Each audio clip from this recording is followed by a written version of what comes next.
You're about to hear one of the most fascinating podcasts available on the internet today. Listen in now as host John Leslie and his dynamic guests are talking about radio.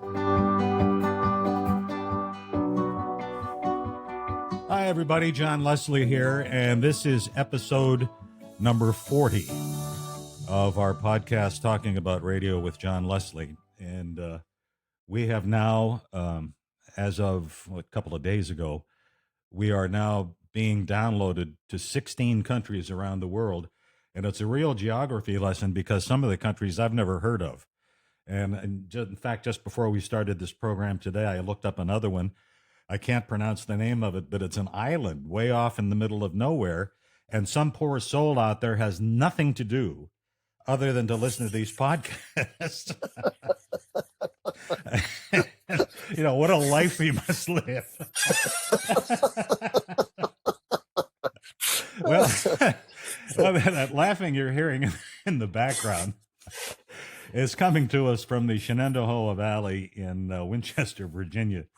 And if morning show co-host Katie Gorham is to be believed, we have a very special guest today because she says our guest today is an angel among us. His name is, gosh. Yeah. She is Barry Lee's co-host on the morning show on WINC in Winchester, Virginia. Is she accurate, Barry? Off air, yes. But yeah, no, she was my last co-host when I retired in June of 2021, and I was fortunate enough through the years and did a lot of solo years, but was blessed with some great co-hosts that are still great friends that we stay in touch with. And yeah, that's very sweet. Yeah, angel, I don't know. Well, there's good angels and bad angels too. Well, you know, Barry, you were 40 plus years in the Winchester market, and what I have to say about that is that I don't believe that a lot of people understand the importance of the job of not only radio hosts, but specifically morning show hosts in a small or medium market, because they have, I think, much more impact on the listeners than at the big stations in the big markets. They're meaningless. Not meaningless. I don't mean that. What I mean is they are less vital than the people who are on the air in the smaller markets. And you have to do something every day. I mean, you have to keep the audience entertained every day in some fashion. Otherwise, they won't tune in tomorrow. I mean, if it's a nothing program, you have to think hard every day about what you're going to do to entertain the people. Did you have a theme over the years? What, 44 years? 44 years and 37 of them at WINC. Yeah, you're right. You have to be involved with the community, stay up to date with what's going on, explain why the traffic cones are on Braddock Street this morning, or, it's, but being involved with blood drives, United Way, just being involved so much with the community and what's going on, and also just being a neighbor, just being a good friend. That was the one thing that struck me about radio, was the fact that it's such a personal medium, and that you're in people's kitchens, you're in their car, and that you can help them start off a day. If they're not looking forward to a meeting they have ahead of them at work or something, if you can just put a little grin on the face or give them some information they need to get to work, take a little stress off, then you've accomplished your mission. And I don't know, it's there's something magical also that got me into radio, was how you make pictures with words and sounds. Mm-hmm. That part blows me away. But that personal connection with listeners, wow, I know it sounds real syrupy, but they literally are an extended family, and a lot of listeners have become personal friends.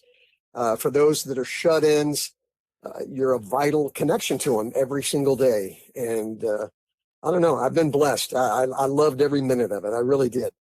Now, from what I have learned, you are one of the I knew a guy who did this, that you actually went to weddings and funerals and other important events that your audience, your listeners, were involved in. Is that correct? Yes.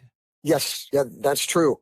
There was a couple of guys that I actually helped them propose on the air, who would say, "Hey, I'm riding to work. I'm commuting with my girlfriend, and I want to ask her to marry her. Would you do the question? Here's the time we're going to be riding."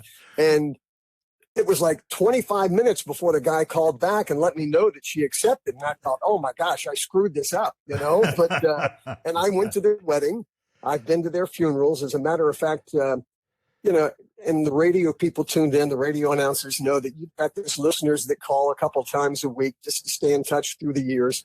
And there was one guy, and to my memory, I could not ever remember meeting him. And yet for years, he would call in, and he had some health issues. And when he passed away, I went to his funeral. And as I was leaving, his mother leaned in and whispered, "You were his best friend." And oh, wow. I went out to the car, John, and I sat there and I wept to think that that radio connection, we never really met, and yet he felt that close and shared that with his mom, and it just blew me away. And I mean, that's just how much they are an extended family. We are talking with Barry Lee, longtime, now retired morning show host at WINC in Winchester, Virginia. And you are so right. I had the good fortune in my lifetime of having my time in major markets. And then the company that I worked for the longest saw a need for me to go to Binghamton, New York, which is a medium-sized market of about, I don't know, close to 1 million people. And I was there for quite a long time. And the market size was big enough, but yet small enough that I relate to everything that you are saying. And you never get tired of the occasional encounters with people when they tell you how important you are to them. And the thing that you said, or the thing that you did, or if I am not at a certain spot on my way to work when you do this every morning, I know I'm late. Exactly. That's so true. That is so true. They time their whole morning as far as like, oh, the mind bender's on. I got to get my butt in gear and get to work here, or they get to work and they're waiting for the answer to the mind bender. You made me late today, but that connection is just so cool. The last day that I was there the day, and I cry easy, but I was surprised. I had a ball talking with the listeners and reflecting back with former coworkers and stuff. And this one guy called in, and just the importance of being there every day. I didn't know the guy. I don't think we had ever talked on the air, but he said, I was going through a tough time as a single dad, and my young son and we would tune in every day. And he said, there were some tough days, but he says, just tuning in and knowing you were there, he says, it just got us through. And he said, now that son of mine is grown up and living in, I forget what state. And he said, I called him this morning to tell him that Barry Lee was retiring. And he says he broke down and cried. So, those bonds as radio people, we know they're out there, and sometimes we get to talk to them on the air, but there's such a strong bond there that is priceless. It really is. Yeah, and there are times, and I have to admit, and maybe you are not the same, but there are times, particularly when I was at WNBF in Binghamton, I was saying, why am I stuck here? Why am I not on, name a station, WLS in Chicago? Well, first of all, that's a bad choice for me, because I couldn't have done that high energy, nonstop rock and roll kind of thing. But there is so much to be said for that, because you can spearhead community events. You are a shaper of public opinion. That's one of the things that I miss most about doing a morning show, is that I liked to help shape public opinion. And by that, I don't mean conservative versus liberal. I mean public opinion about events and causes. And you what was the name of it? The chain of checks? Is that the Yes. the thing that you started? Yeah. Thanks for the plug. Yeah.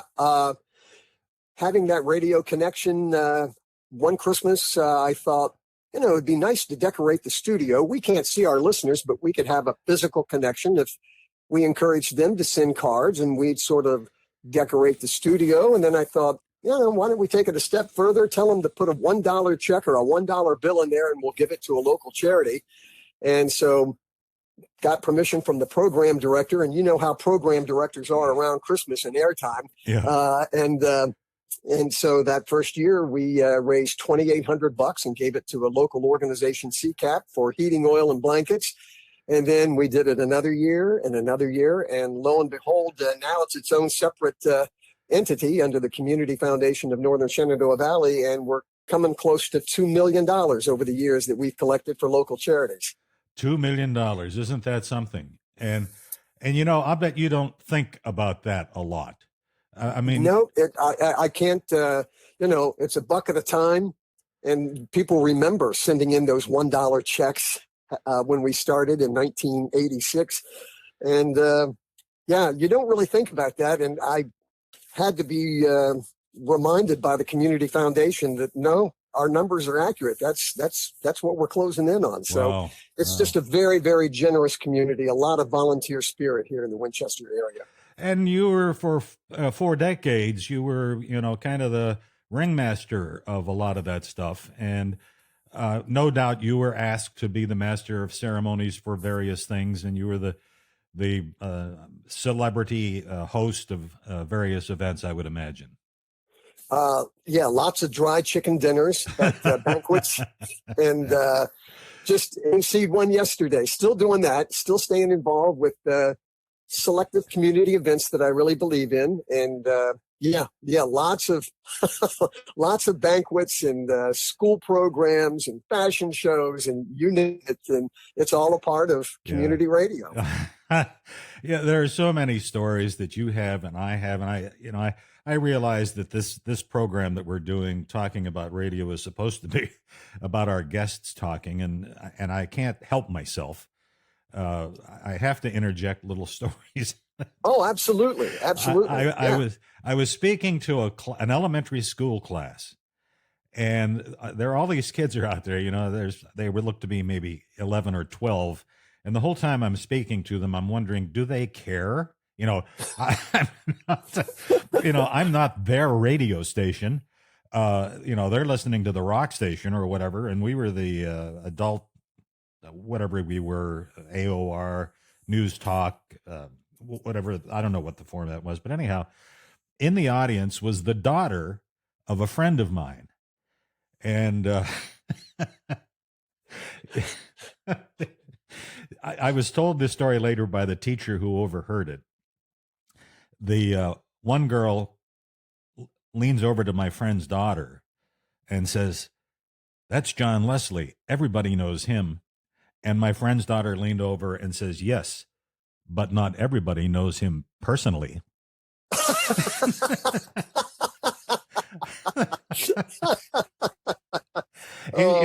How good did that make me feel? Absolutely.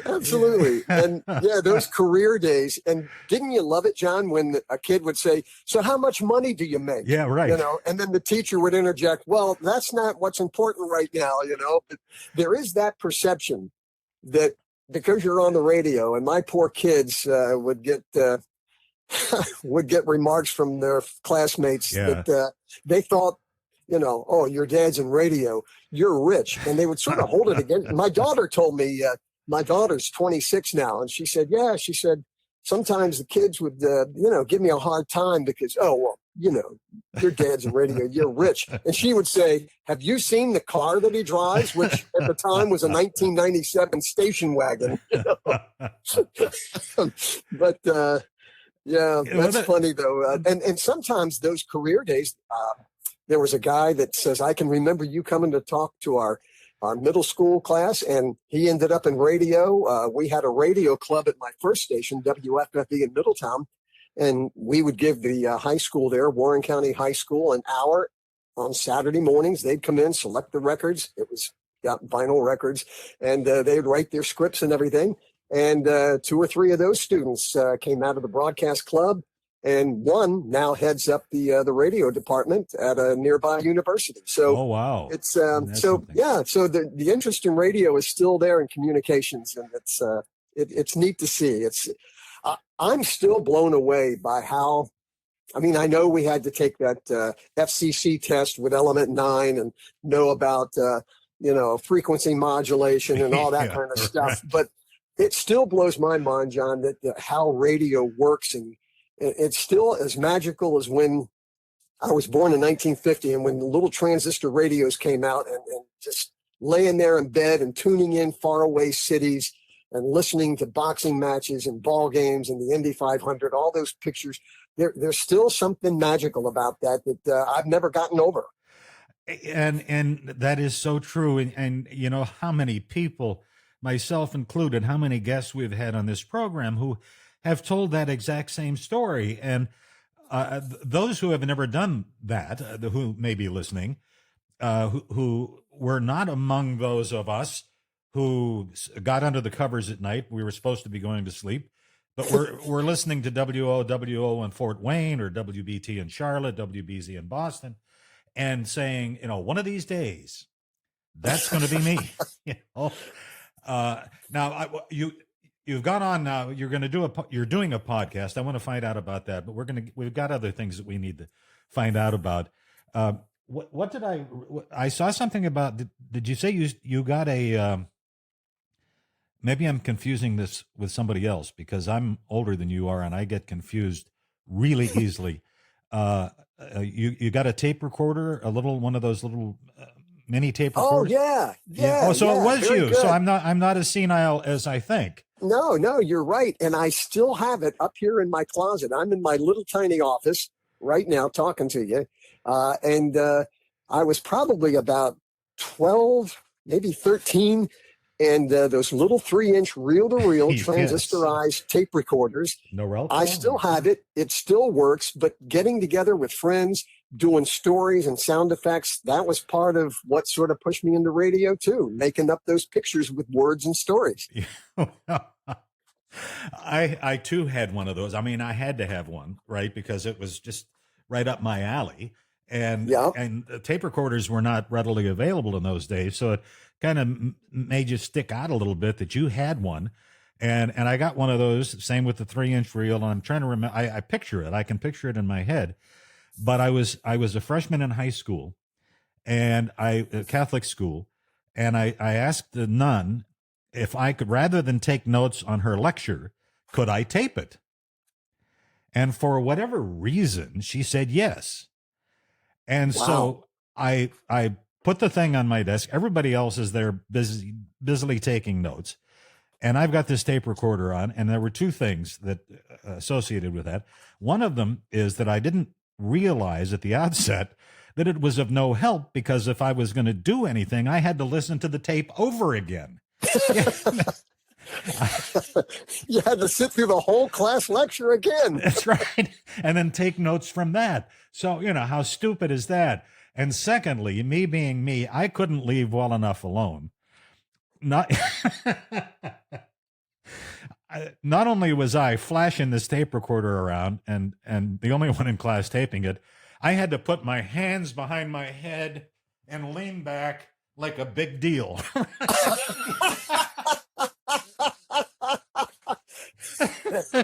That's a great picture, and I'm sure the nun appreciated that.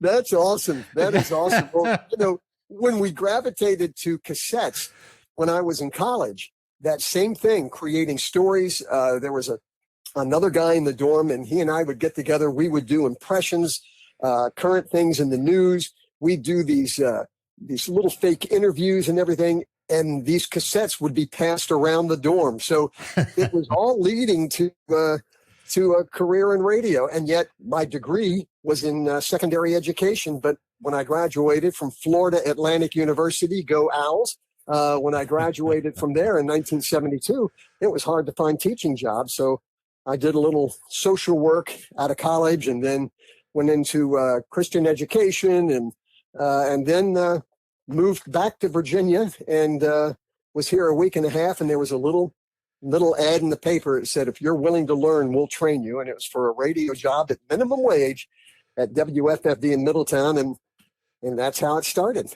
Okay, minimum wage in those days had to be about $1.40 an hour, $1.60 maybe. I think it was like $2.30. Oh, wow. You were rich. Yeah.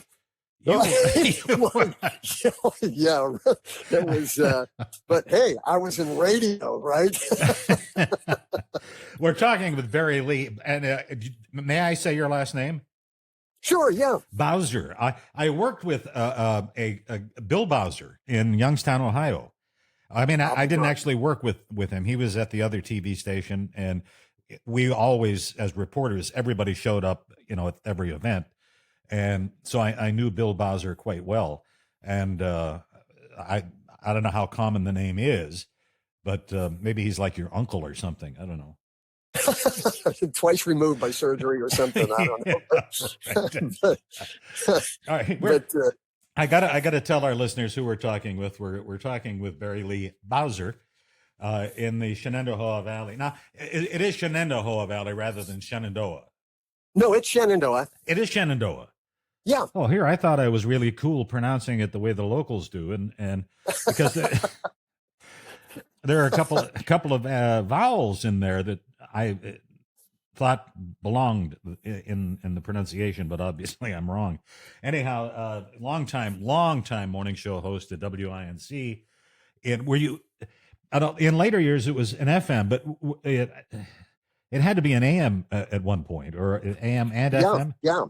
Yeah. The Lewis, Dick and Marion Lewis came from California and started a radio station right there in Winchester, WINC-AM, in 1941. And then in 1946, the FM came along, one of the early FMs in Virginia. And what's really cool was that they were grandfathered in with the signal. The tower and transmitter and everything sat up on top of Blue Mountain, and it was equivalent, height equals power. I remember that from my element then. Yeah. But it was like 220,000 watts at that height. And so we boomed into the Washington area. You could hear us on the outskirts of Richmond. My wife, when we were dating, she was in Charlottesville. She'd be tuning in to make sure I was behaving myself. I mean, it had a huge signal up into Pennsylvania. And, but it was, when you screwed up, a lot of people heard it. Yeah. I've told the story about how I learned how many people were listening.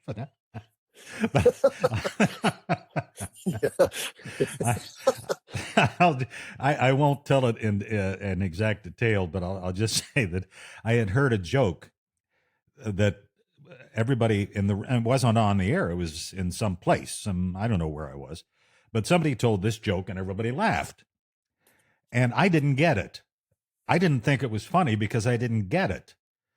But then I thought to myself, and I was really quite young. I just started. I was at WEIR in Weirton, West Virginia.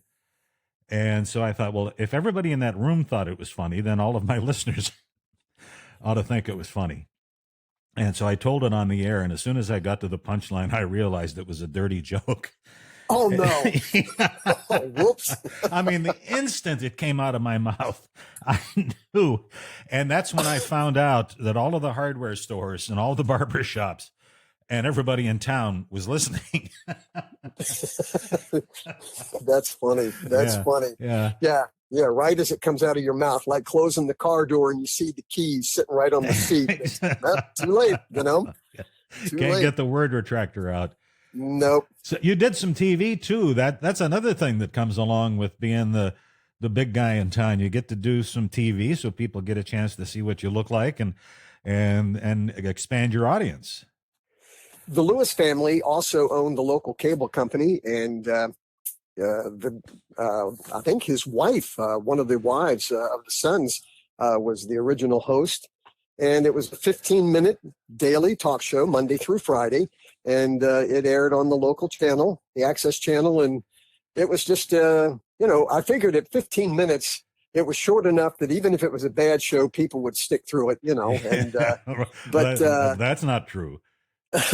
Well, yeah, nowadays, we have about 4 minutes as far as attention span. But the staying connected with community events, people in the community. Our story was everybody's got a story to tell, and we were close to getting, I think, everybody on there. We did over 5,000 interviews. Did you really? Yeah, wow. over 5,000 interviews, and some memorable stuff. We interviewed a professional wrestler. There was some kind of a wrestling show that was coming through town, and they were promoting it. Yeah. And so we're sitting down, and I'm talking with the guy, and he says, if you want, this is before the show starts. He says, if you want, he says, I can demonstrate one of our moves where I lift you up over my head and then bring you down across my knee. And he said, and if you just flow with it and go with it, he says, you won't get hurt. And I'm thinking like, well, I don't want to back out of this, and this would make for good TV. But he says, just remember, he says, you got to go with me. Don't fight it. And I'm thinking like, okay. So all during the interview, I don't know what he was saying. I just kept telling myself, go with the flow. Just go with it. Just go with it. And so the trigger point was at the end, like, come on, admit it. This is all fake, this wrestling stuff. And he takes off his mic on his lapel and says, you think it's fake? And so he gets up, proceeds to come over, lift me up, bring me down across the knee. And I just laid there, and then we just faded out with the credits. And there were actually people that thought I had injured myself. But we also had, we had kids come on with their science projects. We had people come on. One guy came on with a great big, he rescued big cats, like a cougar. Oh, and, yeah. And that thing got real feisty during the show. And so there was all kinds of fun things. One kid actually threw up. And the only time I think we ever stopped the tape was because the little kid that was our guest threw up. Nowadays they would just keep running and show the cleanup. I gotta, excuse me, but I gotta go back and tell you your wrestling story. I was working at WBVP in Beaver Falls, Pennsylvania, a full service community radio station. Back in the day when those stations were very powerful, and AM and FM. And the wrestlers, the Channel 11 in Pittsburgh used to have studio wrestling on every Saturday night. And those wrestlers, of course, became really big celebrities in the area. And they would travel around, the wrestlers would go around to high schools and do wrestling shows and, put the ring up and everybody would come. And I don't know how far out away from Pittsburgh those guys were famous, but there was a wrestler by the name of Bruno Sammartino, and they claimed he was the heavyweight wrestling champion of the world, and I called him the heavyweight wrestling champion of the world of Pittsburgh. And oh gosh. And so they now bear in mind, man. I'm about 18, maybe 17, 18, 19, whatever I was. And they came to Beaver Falls High School.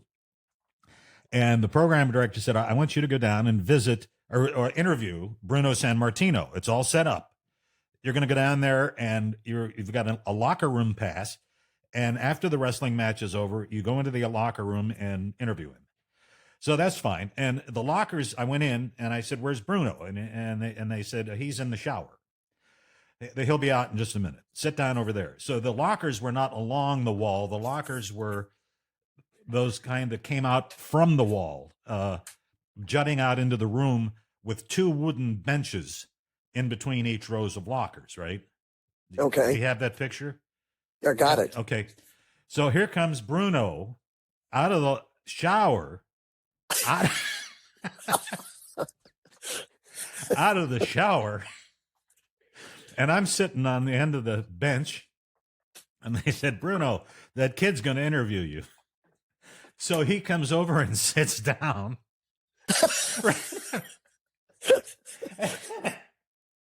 And his junk was hanging all the way to the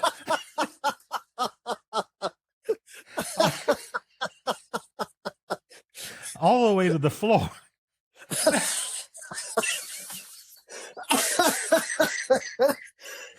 Excuse me. Oh my gosh.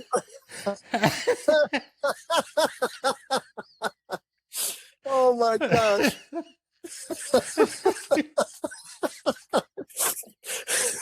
And you talk about trying to concentrate and be a pro, Yeah, right? and where do you look? You know? It's sort of like an accident. You got to take a quick look, you know. Oh my gosh. That's boy, that's one for the memoirs there. or it scarred you for life, one or the other. I think he ended up interviewing me because I was dumbstruck. You know? Oh my gosh. Oh, you know, and the thing too is, in thinking back to the cable thing, we were doing. This was when paintball amusements were just becoming big, and this guy came on to promote his paintball business, and he says, "We're going to demonstrate." We were doing the show outside, and he says, "I'm going to shoot you at close range just to show that it's not dangerous." But he said, just to make sure, because he says, it would sting otherwise. He put a cigarette pack. He gave me this shirt to wear, and he put a cigarette pack right there where my nipple is, one of my nipples. And so he says, that's where I'm going to aim for. Oh. And so we get to that point, and darn if he didn't miss. Oh. And of course I'm grinning and say, yeah, that's, and then once the camera quits rolling, I wanted to punch the guy. But the show goes on, and you gotta smile and work through it. But oh my gosh, that's what a great story of yours, though. That having to concentrate.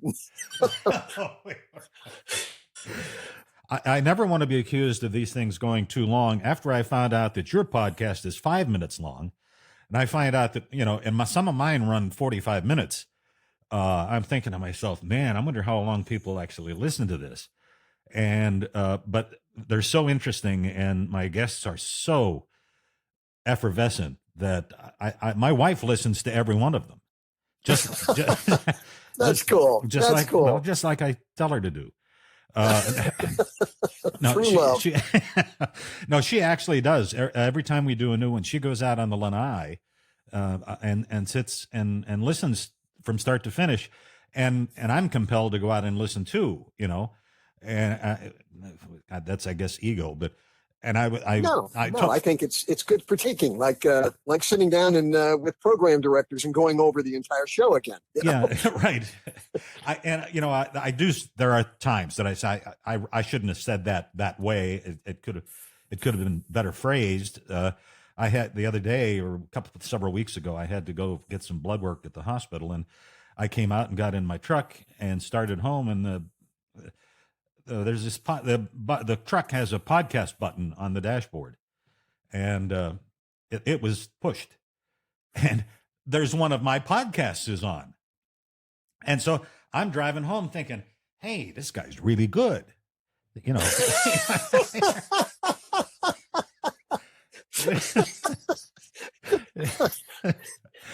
Now, tell me about your podcast.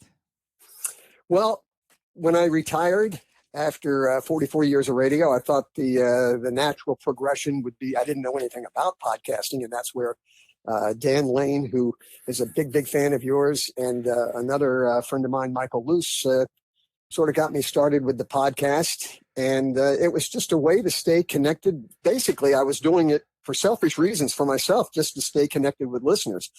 The one thing when I retired that I really missed was not only that interaction with the co-host and the staff, because you are a family, literally, and then, but trying to stay connected with those listeners, the interaction that you would have when they'd call in or when you do quizzes and stuff. So I continue to. I started off doing one 7 days a week, did that for about 10 months and thought, this isn't really retirement. And then I went to 5 days a week. Now I'm down to a longer format and still doing interviews with the community or people of interest and doing goofy stuff. And it's one podcast a week that goes off every Monday.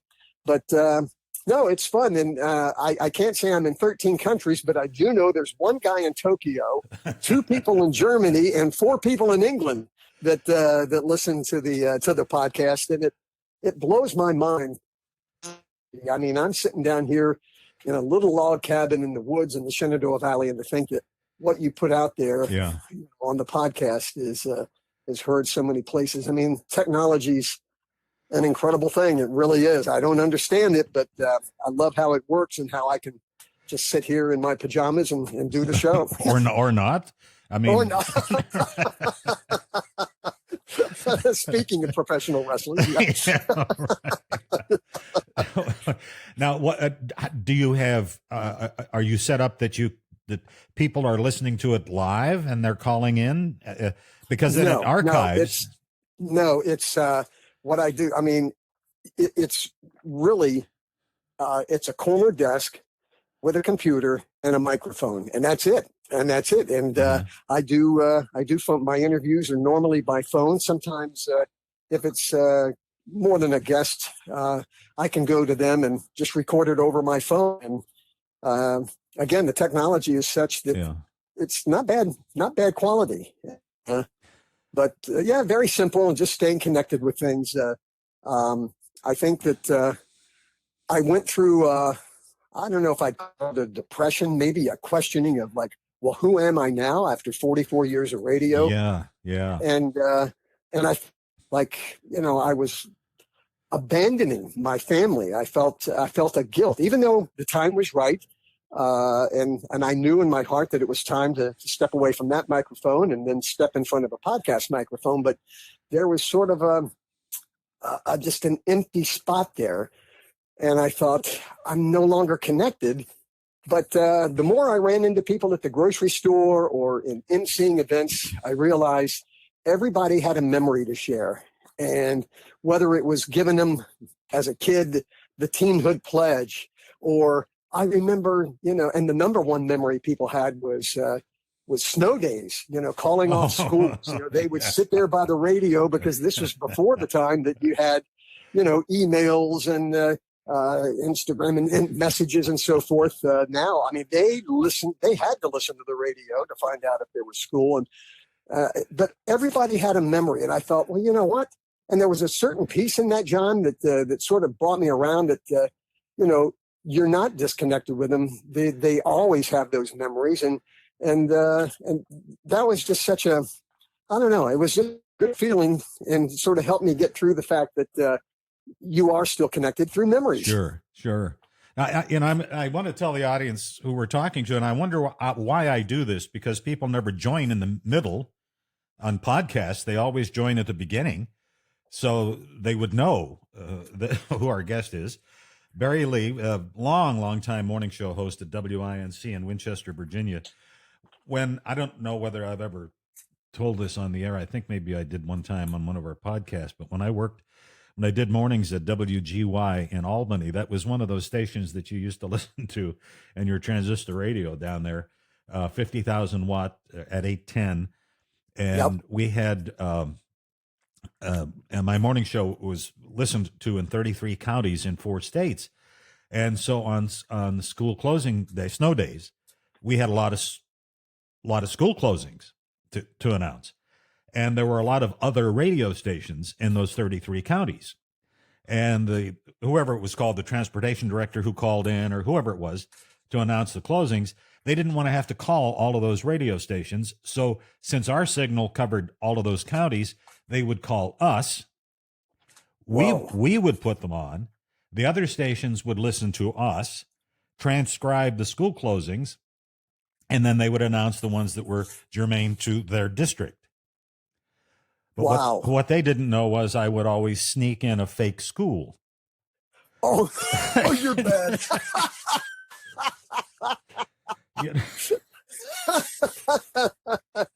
Like the Phineas T. Bluster School of Cosmetology.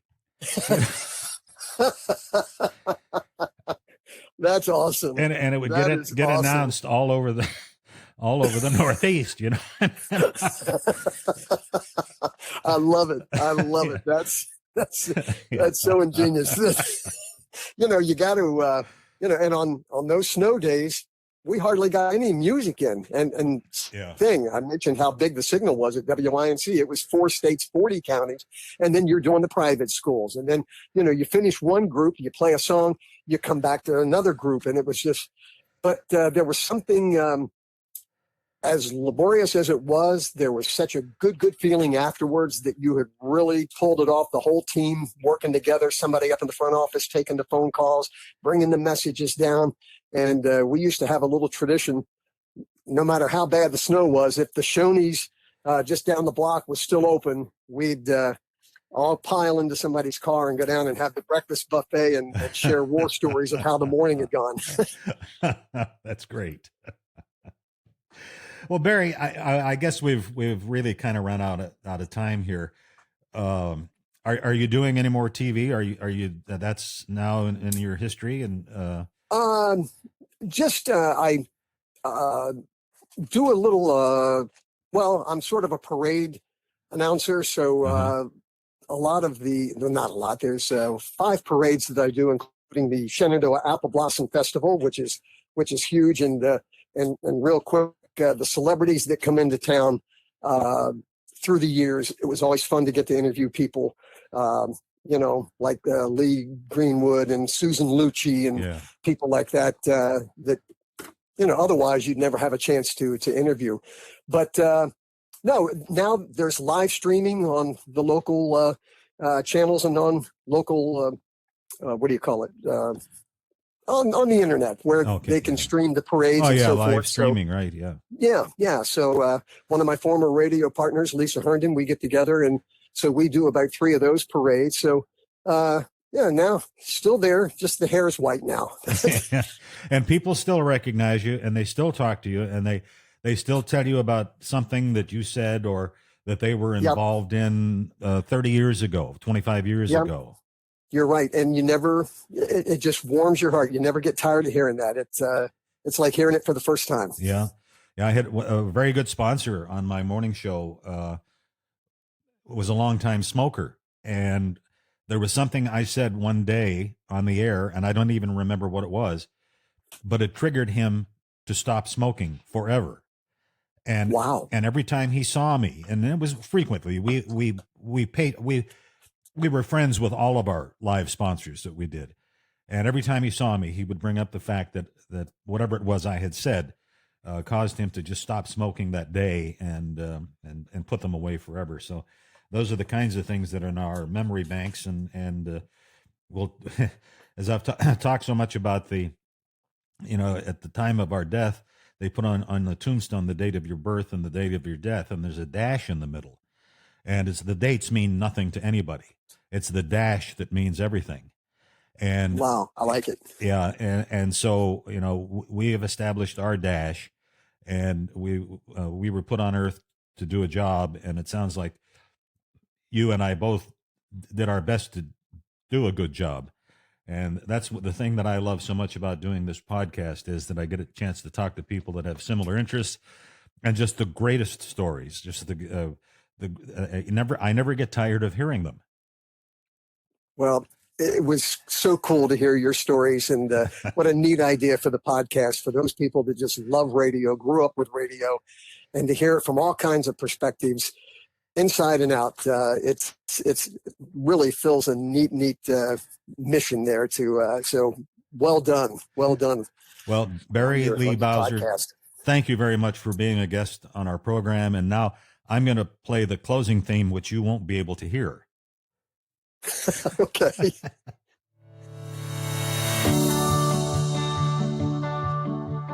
You've been listening to Talking About Radio with John Leslie, a podcast that features conversation with the greatest broadcast professionals everywhere.